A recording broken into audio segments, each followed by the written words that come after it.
नमस्कार दर्शक बंधु माया ममता सीरियल देखिए जबरदस्त सीन अच्छी एबे पुणी थरे आदर्श पल्लवी को देखी सही संभाली पारिले नहीं। हाँ दर्शक बंधु आजिर भिडटी को टिकनिक कर देखिले सबकि जापर भिडटी को स्किप न करी शेष पर्यंत देखिले ताहले जापर।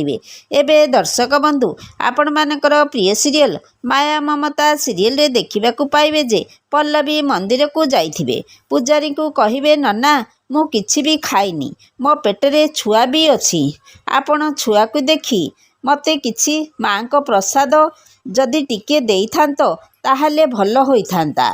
तापरे से पूजारी पल्लवी कथा शुणी रुह माँ मु जाउछि प्रसाद नहीं आसुछि। तापरे से पूजारी प्रसाद नहीं आसिबे पल्लवी को देबे पल्लवी से प्रसाद सबू खाइबे नलकूଅ पाखकू जिबे नलकूଅ पाखरे हाथ धोइबे ठीक सेतिकी बेले आदर्श आसी देखिदेबे। एबे दर्शक बंधु माया ममता सीरियल रे आदर्श कौन पल्लवी को बुझासुझा करी घर को नहीं पारिबे कि नहीं कमेंट माध्यम रे जणाई दियंतु।